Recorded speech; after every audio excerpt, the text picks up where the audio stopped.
Tony, thank you so much for being here. I'm excited and thrilled to introduce everyone to travelingsession.com.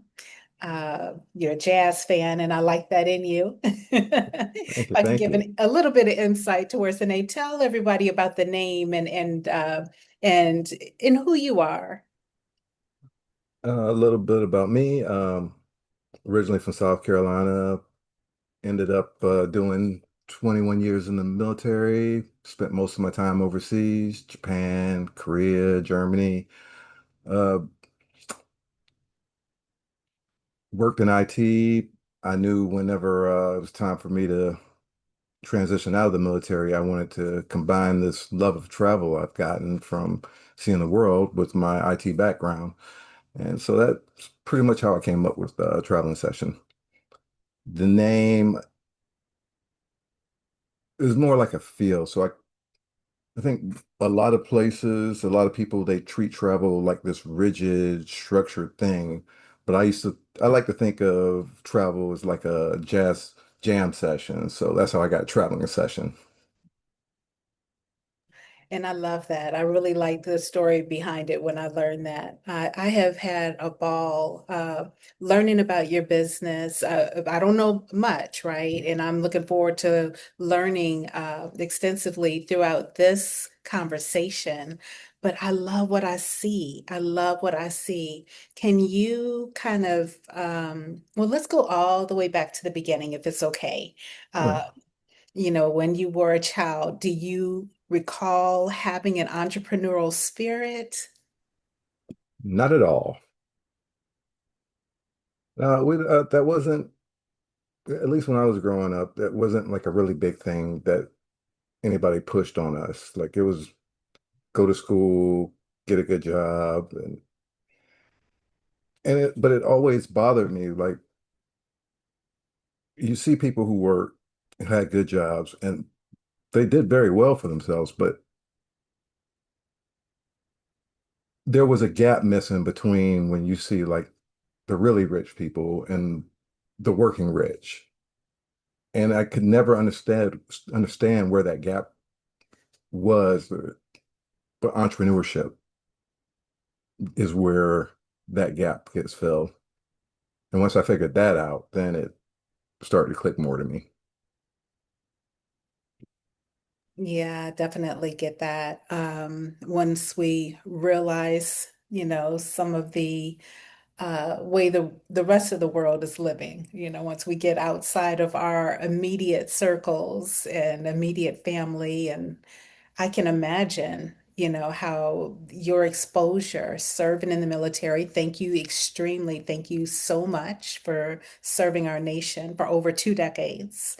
But I can only imagine how that expanded your horizon, so to speak. You want to go into that?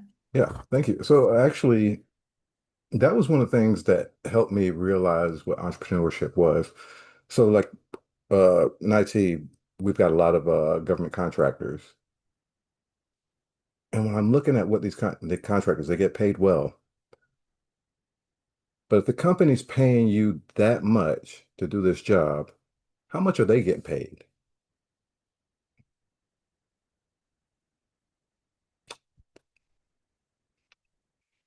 That's when it started to click. I mean, they're just handing you out six figures. How much are they getting for you to sit in that seat?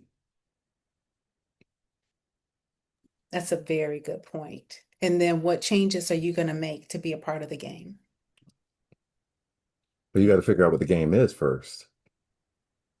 For the most part, they don't really, and they're not going to. They don't teach you the game. That's the thing. But they're not supposed to teach you the game. It's something you got to go out and learn for yourself because it Right. doesn't really benefit them for you to go work for yourself. Like Exactly. they put you in school so you can come work for them.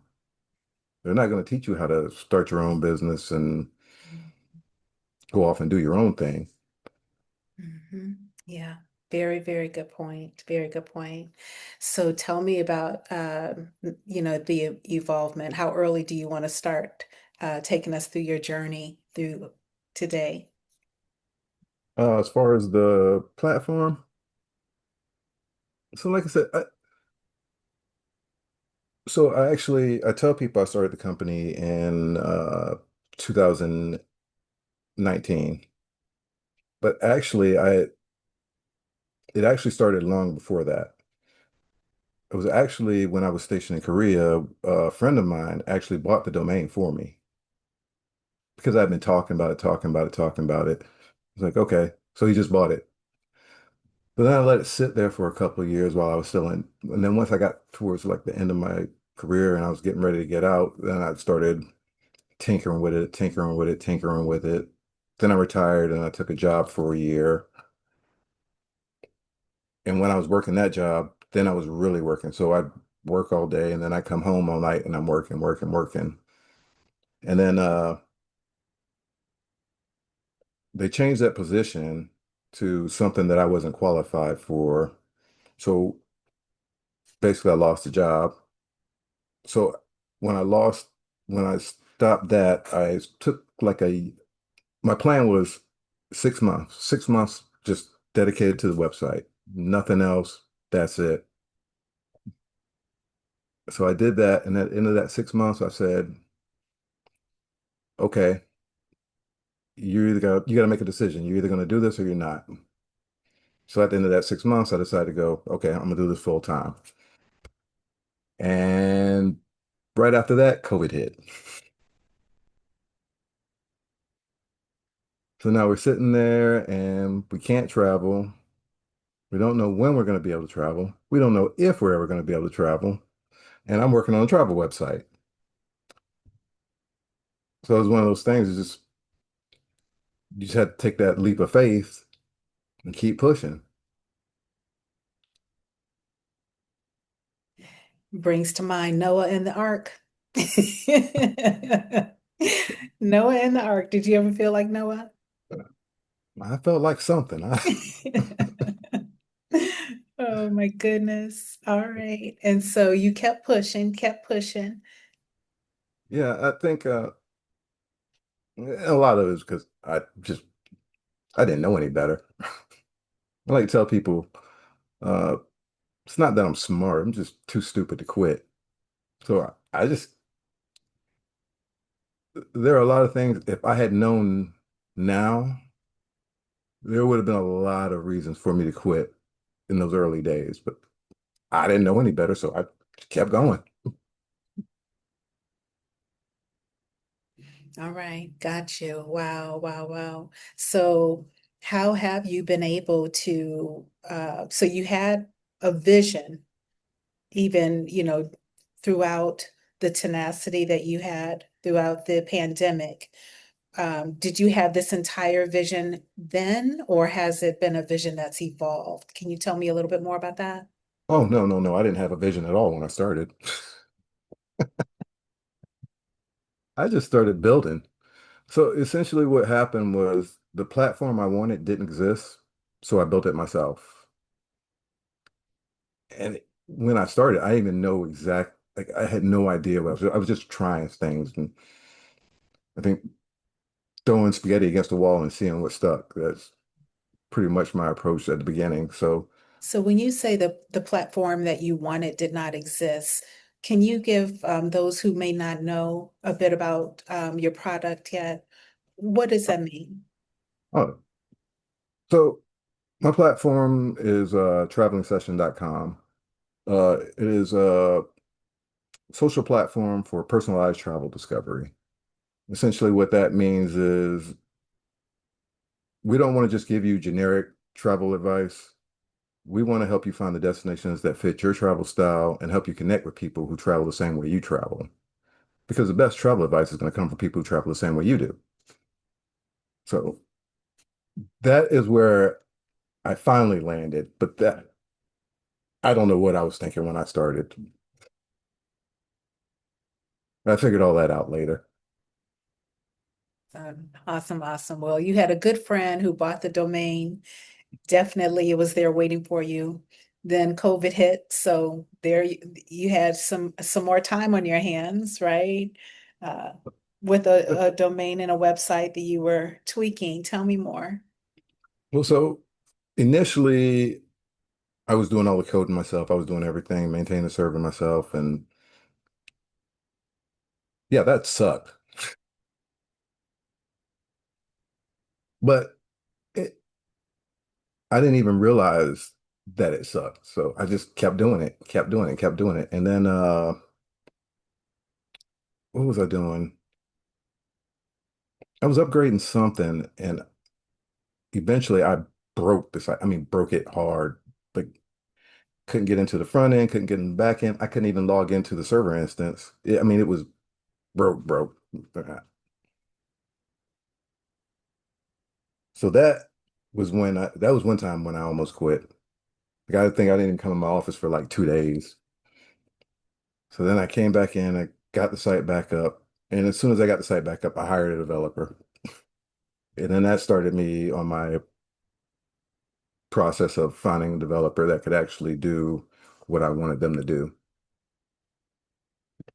And that's the guy I've been working with now. I've been working with him for 3 or 4 years now. We've come a long way. That's really, really good. Awesome. I was saying awesome.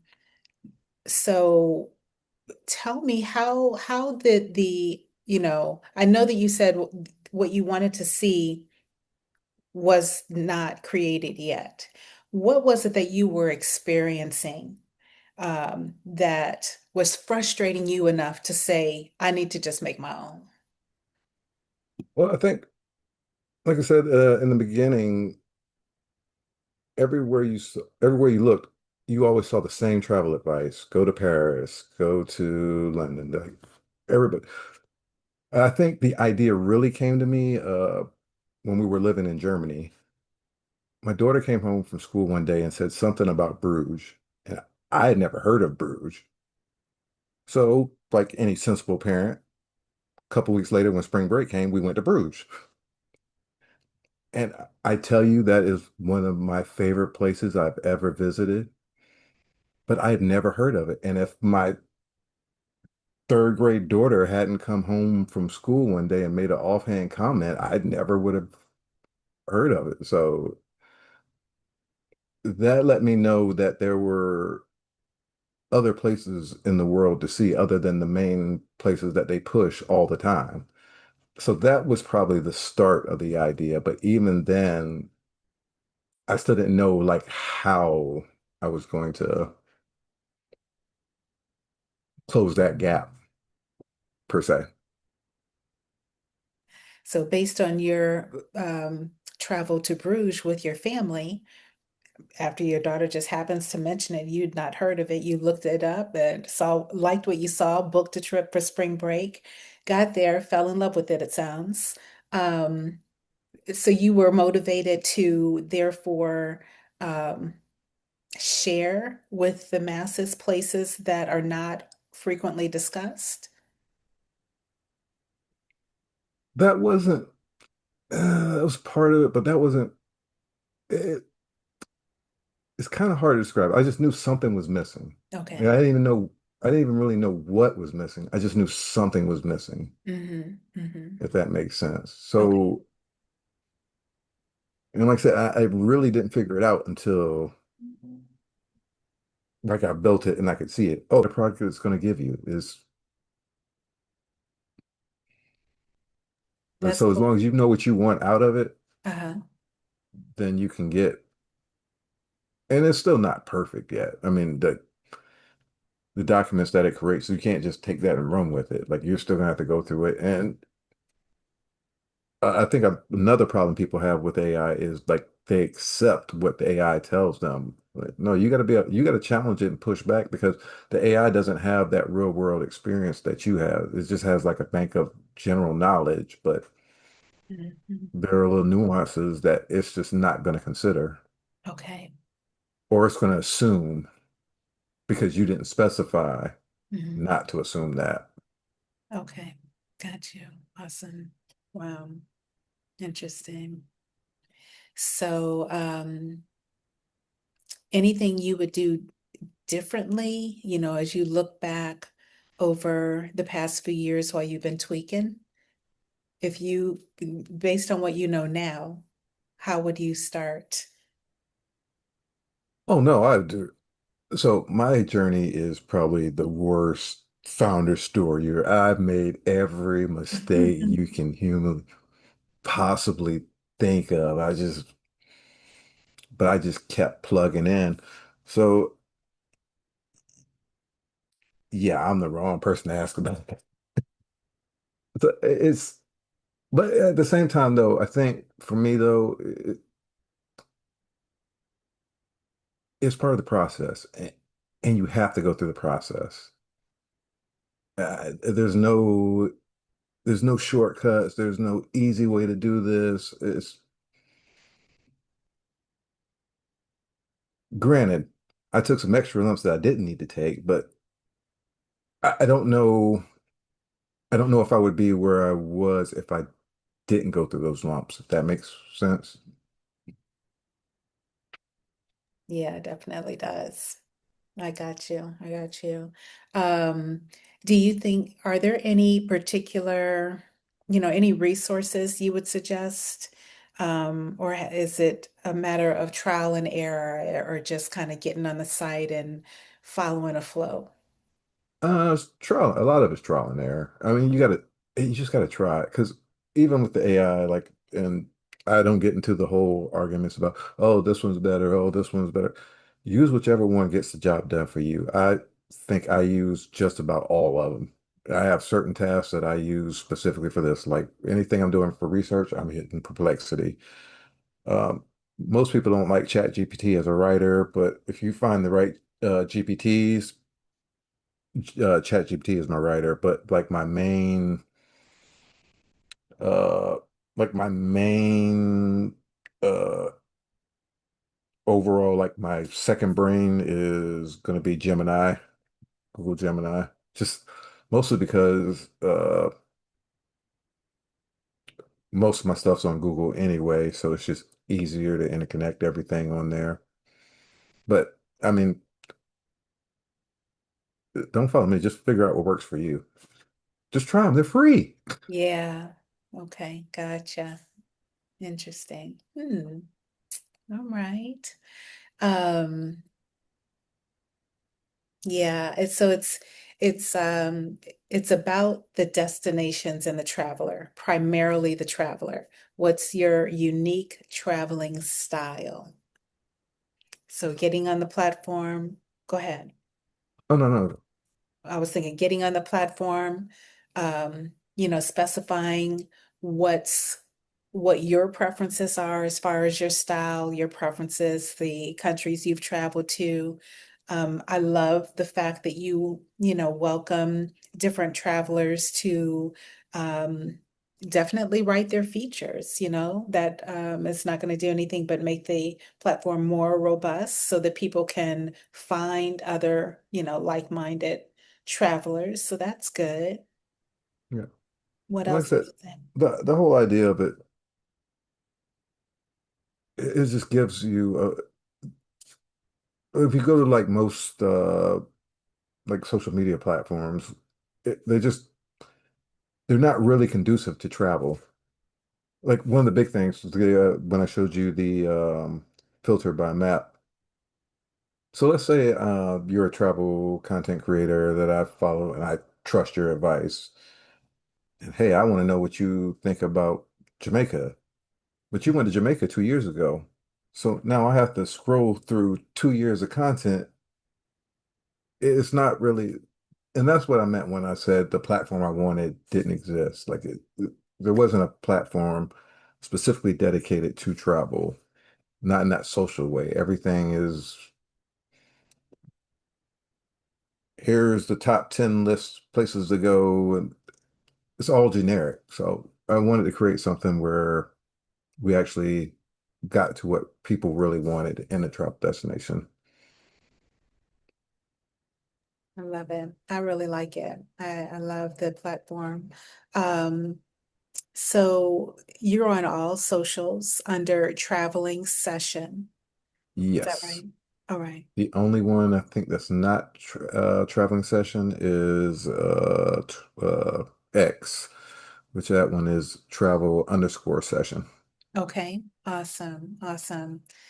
Um, if you had to, encourage other founders, other entrepreneurs, or, even creators or IT guys wanting to practice or, who like to create, what's something that you feel like, gosh, if I could just say this one thing, or if I just could communicate this one message, what would it be? I can communicate it, but most people ain't going to follow it. You got to get out there and try. It's just, I think a lot of people are just afraid of failure. I don't care. If I screw it up, I'll just try again. If I can't figure it out, and that's another thing, I think a lot of people don't like to ask questions. I will ask you 100 stupid questions before I pass up on some money. I will keep asking, keep asking.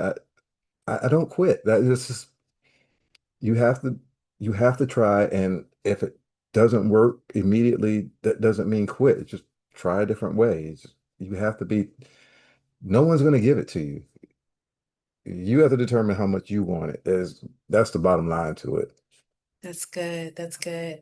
I know we touched on it before we started recording, but I had learned just checking out another interview featuring you where you did share how you were tweaking the website, hit save. Do you want to share that right here? Share that part of your story. I think we did that earlier. I think we talked about that earlier when I broke the website. Yeah. No, we talked about that earlier. I think I talked about that whenever we were doing the I was talking about like yeah. I brought that up whenever I was talking about that's what made me actually start hiring developers and stop coding myself. But the big thing about that, I think, is when you first start out, well, at least for me, you think like, oh, I'm gonna do everything myself. I'm gonna do everything myself. And that's just not how business works. Like you have to figure out what your job is in your business, and it can't be everything. It might be everything for right now, but you need to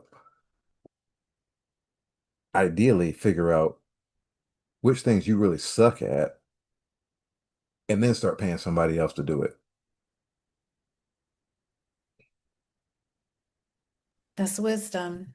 That is wisdom. Awesome. That's Wow. a, well, I mean, even that because it's weird. I want to say starting a business is hard, but it's not hard. Mhm. But you have to really want to do it. If you don't want to do it, it's just not. If you don't want to do it, it's going to be no. Let me take that back. Mhm. If you want to do it, you won't realize how hard it is. If Mhm. you don't want to do it, you're just going to be thinking about how hard it is. But if it's something that you really want, you're not even thinking about it. That's a great point. That's excellent. That's excellent. Wow. Very good. Very good. When you cross the bridge, I'm sure you'll get to this. Have you considered a mobile app? Oh yeah. So the uh the upgrade we're doing now, I'll finish that. Once I finish that, then I'll create the web app. And once I create the web app, then I'll be able to create the mobile apps from that one web app. It's part of our roadmap, but long story short, yes. Very nice. Awesome. Awesome. I love it. I love it. I applaud you. And I'm sure, like you said, in your time, what I can also appreciate about your work is that it's not a race for you, you know. You are just taking it in. Like we walked through the site, you notice some things that you need to tweak. Maybe it gives you a different perspective to have someone else going through it. Well, I'm always going to see something. I'm nitpicky on there. I see every like, no, I gotta get that fixed. Gotta get that fixed. But I'm not. Ooh, that's another one of them skills that I'm not good at. I'm impatient. I'm impatient bad. But the process slows you down. Okay. The process Technology. slows the process. It, things don't move as fast as I want, Mhm. and then, but once you start talking to other founders, the reality is nobody really moves that fast. You just think because now you're seeing them in the press or online, but for the most part, no, you don't see the hard work that everybody's put into in the background. So even though I'm impatient, I- I'm better with it now because I understand that it's part of the process and you have to be. I don't like it, but I accept it. Wow, very cool. Awesome, awesome, awesome. Anything else you want the public to know right now? Uh, the biggest thing right now, like I said, I want to build a platform that's right for everyone, which that's like an impossible task. But I think there's a place for everyone in travel. I might not be able to make the perfect platform for everyone, but I think I can make something that at least for the most part, most people will feel at home on. Mhm. But to do that, I need feedback. So I just want people to go out, check out the site and let me know. Let me Yeah, know what you think. absolutely. Absolutely. I love it, love it, love it. Well, Tony, I do appreciate you. I definitely do. I really appreciate you letting us walk through the site. I highly recommend people visiting your YouTube channel. And, I just know the sky is the limit, as they say, the limitless, limitless with the beautiful vision that you have and the incredible work that you've already done. I really like it, and I think it's fantastic. I look forward to seeing more feature writing pieces on there from other, like you say, especially from those travel influencers. So thank you. Thank you very much for sharing what you've shared. Thank you for having me. Absolutely.